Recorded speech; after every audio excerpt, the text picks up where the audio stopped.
We're high above the Himalayas and the Kingdom of Nepal. I'm about to start a journey that will end far away in India. I'm following in the footsteps of a man revered by a fifth of the world. Until the last century in the West, he was thought to have been a figure from legend. Then an astonishing series of discoveries revealed that the Buddha actually existed.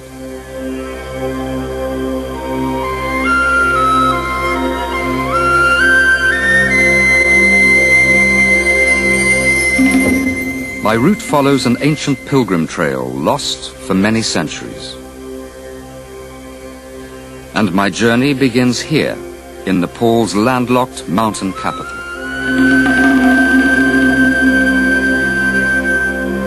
The medieval city of Kathmandu has long been regarded as a place of sanctuary for persecuted Buddhists.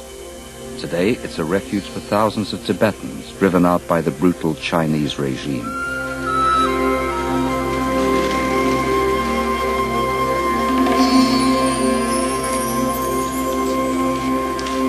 Well before the tourists stir, Tibetans make their way to the Swanbanat temple on the outskirts of town. This promises to be a real journey of discovery. It's one of those rare moments I keep traveling to find. The temple is the gateway to this mysterious world.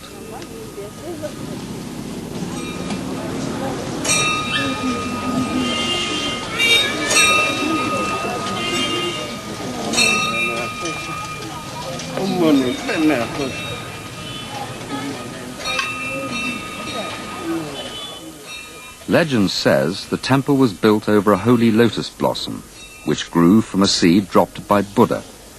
It's perched high above the town. To get to the top means climbing over 400 steps. Anyone who can do it without stopping is supposed to gain enlightenment in this life. First, though, you must run the gauntlet of these self-appointed temple guardians.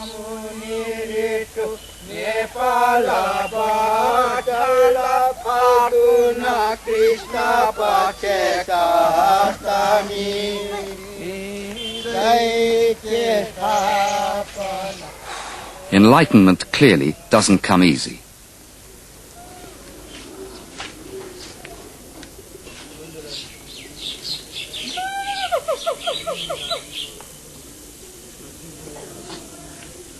Buddhism's always fascinated me because it's about individuals coming to terms with themselves by following the advice of one very extraordinary man.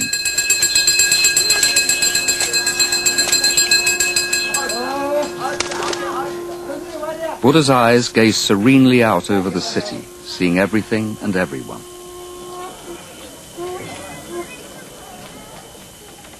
All these people are engaged in their own personal daily pilgrimage. Just turning those prayer wheels is an act of faith.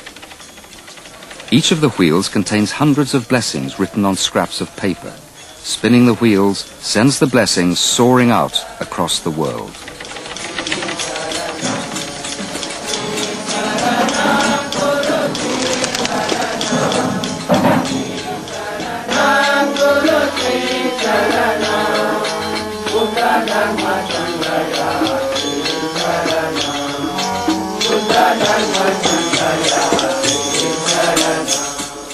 All these rituals are designed to focus the mind and limit one's desires.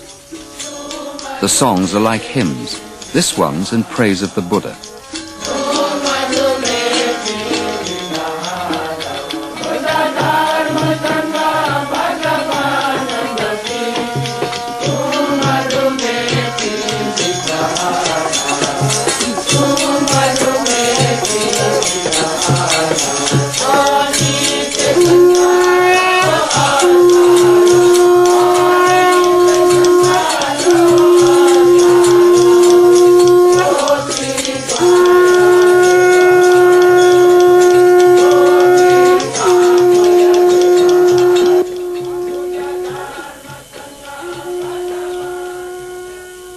Everyone seems to be absorbed in a personal routine intended to purify their thoughts. The flowers, incense and candles are all symbolic. The flowers fade just as human life does. Buddha wanted to help people escape from pain and suffering. He urged them to follow the middle way. That meant not being too hard on yourself, but not too indulgent either. You could only find tranquility after you'd got rid of greed, hatred, and stupidity.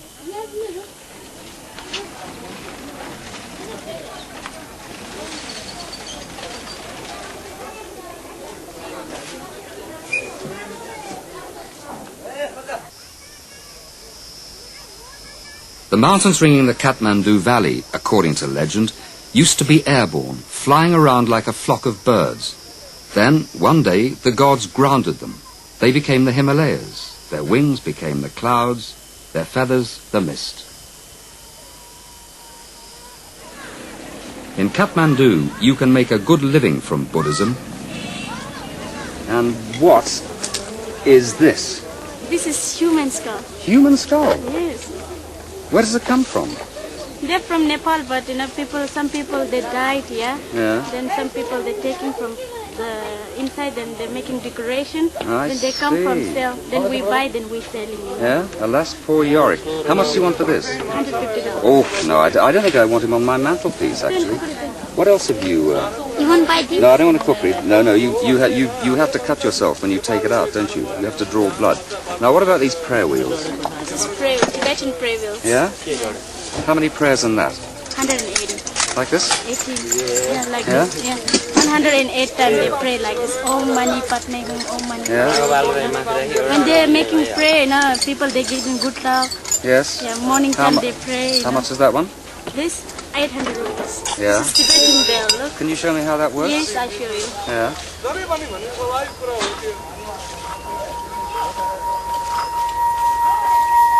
That's rather lovely.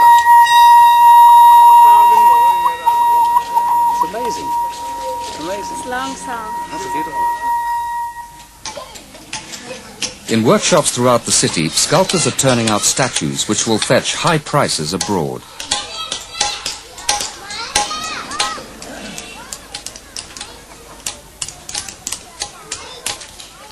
They still follow ancient laws controlling the way they portray Buddha. The nose, the lips, the eyes, all must exude peace.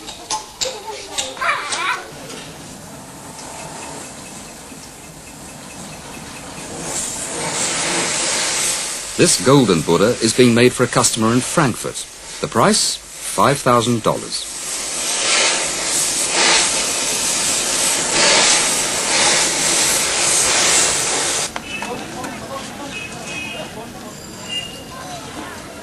Around the corner, I come across the making of another Buddha. This one's in celluloid. Puspa, listen to her, listen to what she said. Italian film director Bernardo Bertolucci, well aware of the heightened interest in the West, is working on an epic movie called Little Buddha with Keanu Reeves. Hey. Motore! 53-1, take 3. Buddha, born Prince Siddhartha, son of an Indian king, was tall and strikingly handsome. In this scene, he decides to leave his father's palace.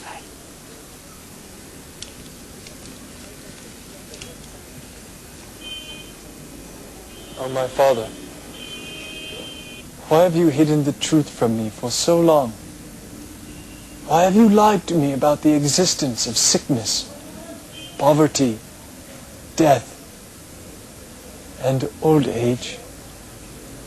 If I've lied to you, Siddhartha, it has been because I love you. Can love be dressed in lies? I must leave this palace of illusions. I must find an answer to suffering. Cut. Very good. Buddha's decision to leave prompts me to start my own journey, traveling down his road, following in his footsteps.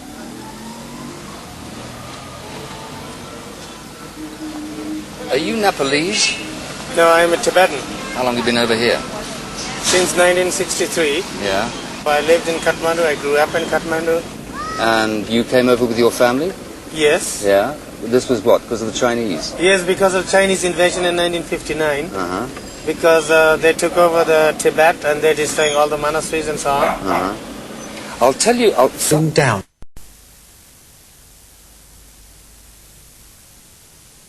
Buddhist, so for me it's coming to the places that my teacher has been telling me that the Buddha taught in, and where the Buddha was born, where the Buddha attained enlightenment, which we will be going to next. Here in Sarnath was the first place that the Buddha taught, in this park here in Deer Park.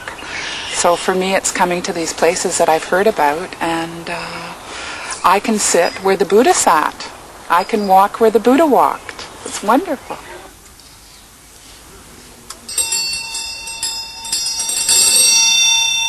One of the strengths of Buddhism is its tolerance and flexibility. This wedding ceremony has been adapted for North Americans. Congratulations. Thank you.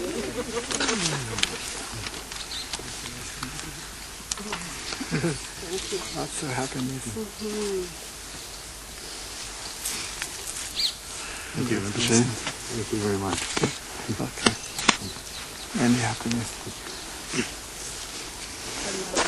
Congratulations. Like as the bride? Yes.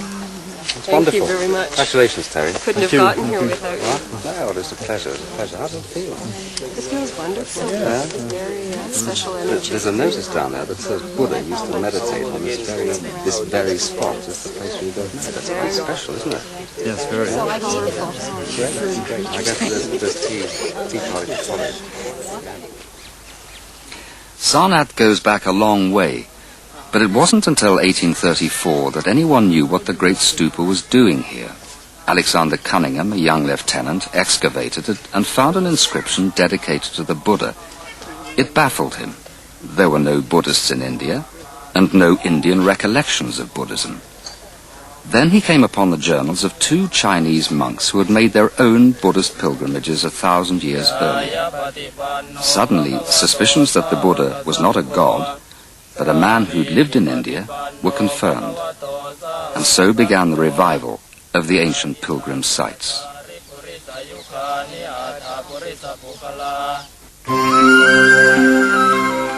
Now, running down to Patna, we're really off the beaten track.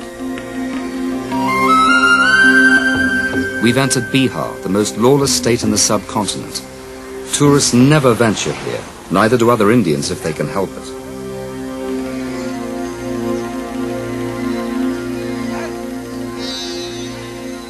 In the countryside, though, the rhythms of nature impose their own immutable laws.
In Patna, Bihar's clamorous capital, there's no sign of curfew.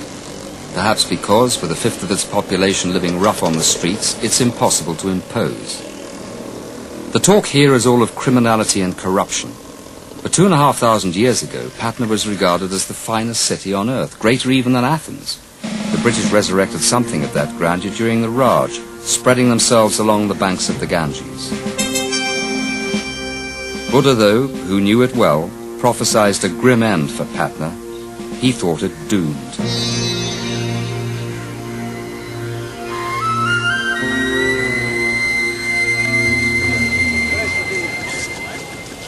I'm here in transit, simply to catch a train. Patna's not the kind of place that invites you to linger. The most urgent consideration after getting into Patna is to get out again.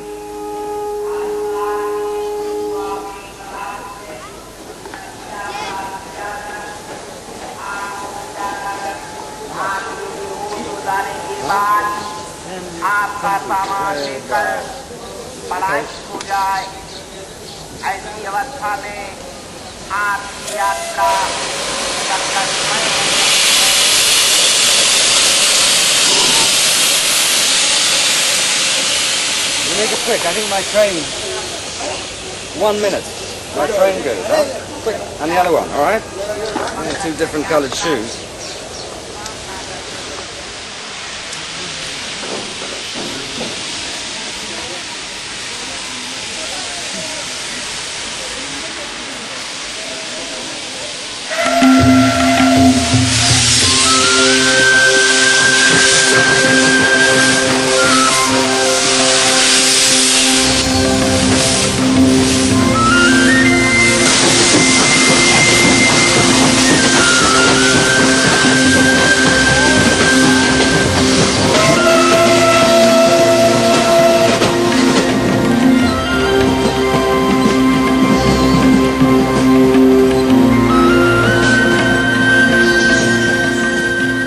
The lady sharing my compartment is a mine of information on Bihar's notorious and much feared highwaymen, the dacoits.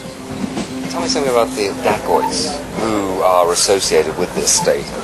Well, the dacoits are people who have taken to crime, who go around stopping buses and trains and cars and looting people.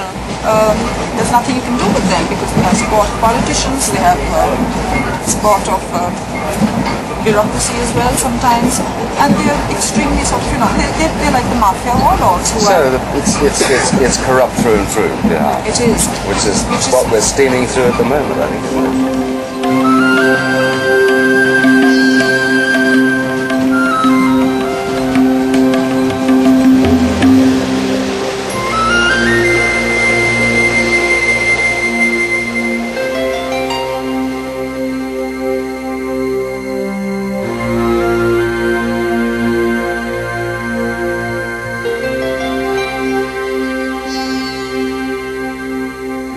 Here at Vulture's Peak, all pilgrims must be escorted by an armed guard. Now, why do you carry a gun? Is it because of the bad men around here? Bad men this time not here. Where are the bad men? 10 years after this area bad men. Down this here? Time, many forest area. So the dacoits? Dacoits, yes. They're down there? This time not. So the hill, no dacoits on the hill? This time not. But you're here to protect me. I am for your safety. You are my guest. So this is the European. He assures me he's chased all the dacoits away, but actually they've been around for centuries. When Buddha was here, a jealous warlord dispatched a gang to kill him, but instead they all fell to their knees in homage.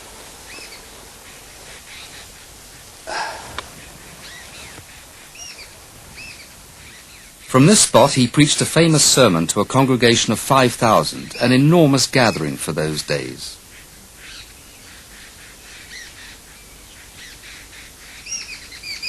He spent several rainy seasons here.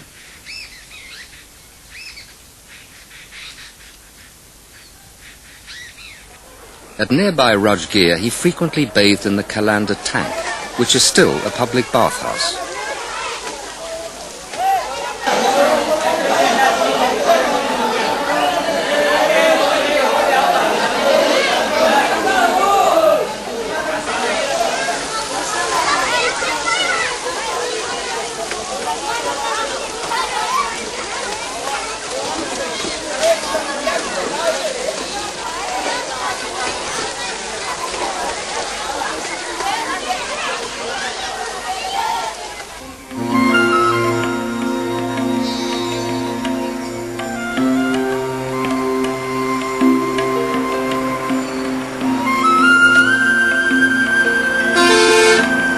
A short bus ride brings me to Nalanda. These are the remains of a Buddhist university, probably founded in the 5th century, which became the greatest seat of learning on earth. The ruins are silent and empty, with an eerie, almost haunted feel.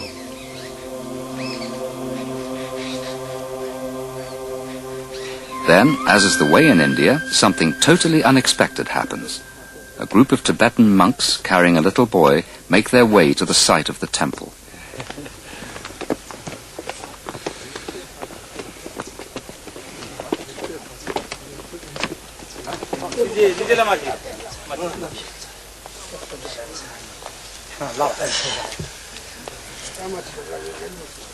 They set up an altar.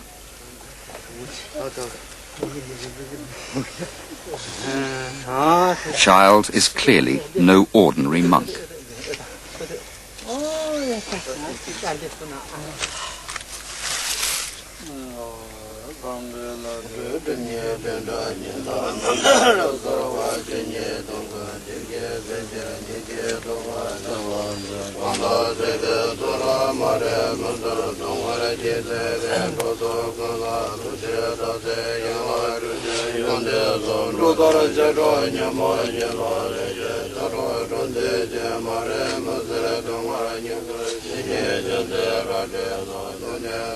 Chants like this were almost certainly sung in the 7th century, when 10,000 students lived here.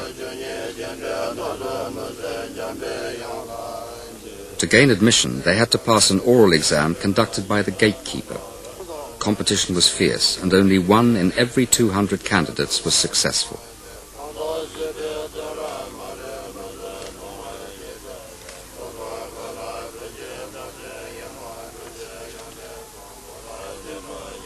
It was sacked in the 12th century when invading Muslims demolished the buildings, burned the famous library, slaughtered the staff and students. But this is not the end of the road. That still lies 100 miles to the south.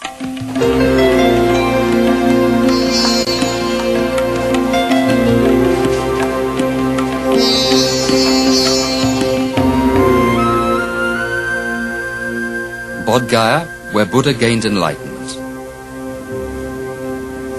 This 80-foot Buddha looms over the end of the pilgrim trail.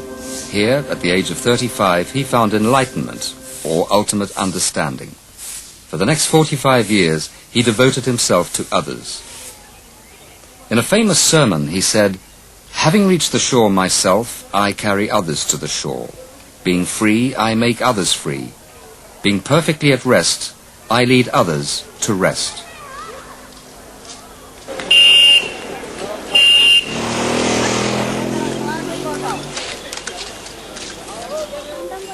For Buddhists, this small, dusty North Indian town has become the most sacred place on earth. Pilgrims come from all over the world. So far, it seems to have escaped the excesses of tourism, except for a few souvenir stalls strung out along its main street.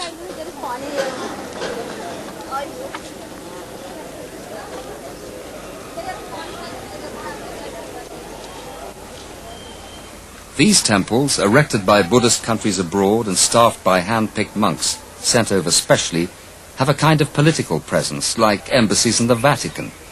It's important for Buddhist nations to be represented here, and the local landowners know it. Bodh Gaya real estate costs $100,000 an acre.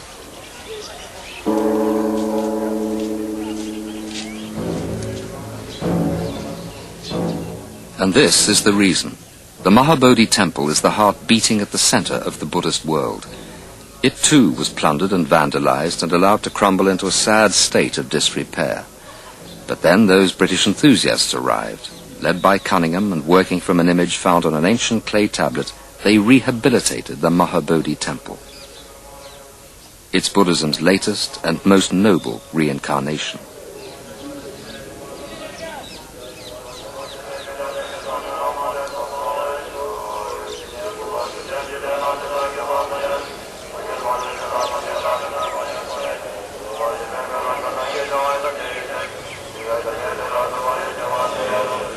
The temple is built around a Bodhi tree. It's a direct descendant of the tree under which Buddha sat when he gained enlightenment.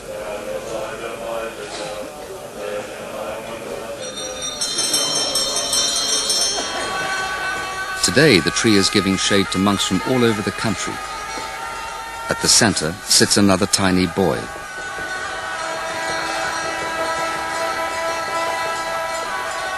As I draw closer, I realize it's the same child I saw in Nalanda. He's taking part in a day-long ceremony celebrating the life of a 14th century Tibetan saint, as important then as the Dalai Lama is today.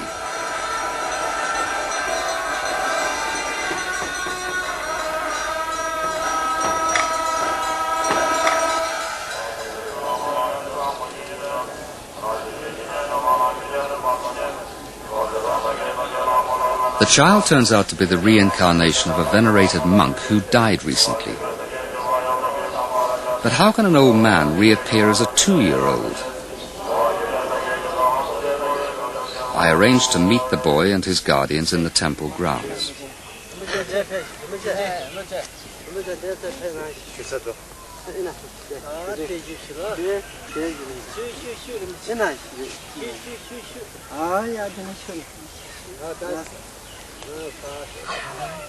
I asked, through the interpreter, how they could be sure they'd found the right child.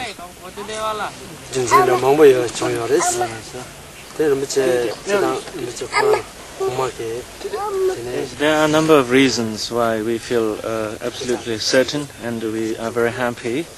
For instance, many people witness on a number of occasions that he carries the similar characteristics as his predecessor in his mannerisms, and even though he is a little boy and the other was 86 years old, and he's very keen about participating in the ceremonies, in the puja gatherings, which something little monks are not so keen about, but he always wants to participate in that.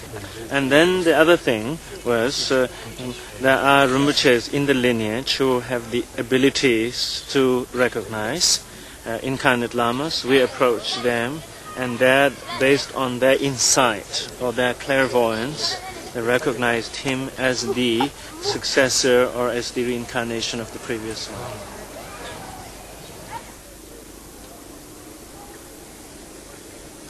Tonight is a big occasion in the Bodh Gaya calendar. It's the annual Festival of the Candles. Normally, hundreds turn up, but India remains in turmoil and most have elected to stay at home.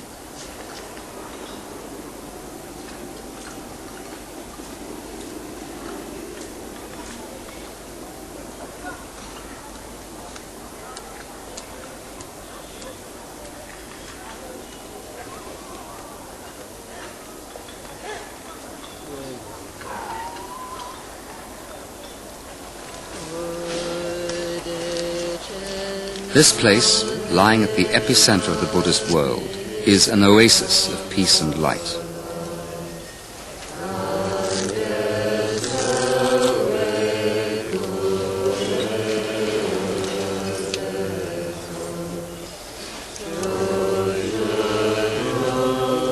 Buddha, gone these 2,500 years, still seems to permeate the place.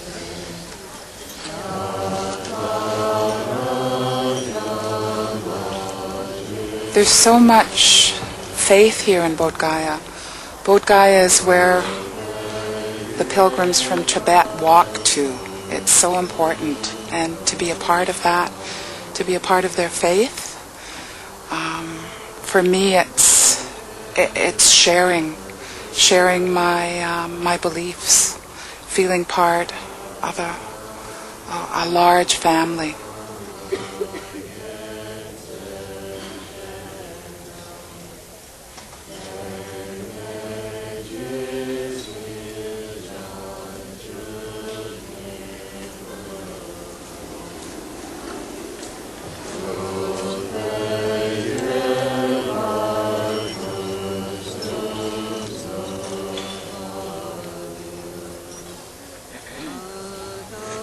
For me, it's the end of the pilgrimage. I'll be setting home in a day or two. It's the end, but it's also the beginning. It's going to help me keep on track, and it'll keep me going. So it's the beginning. It's a new beginning for me. I've been travelling through India for years, and this journey has confirmed my love for the place, given it a new dimension. I now know that India's dawn light needn't just fill the sky, it can also fill your mind, even your whole life.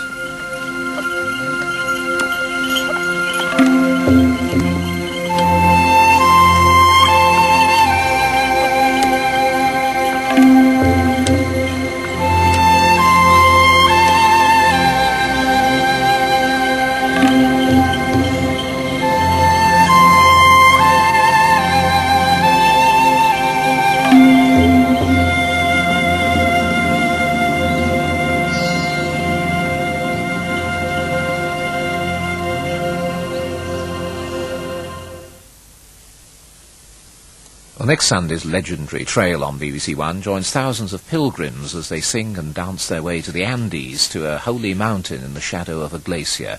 Next Sunday at 10:10.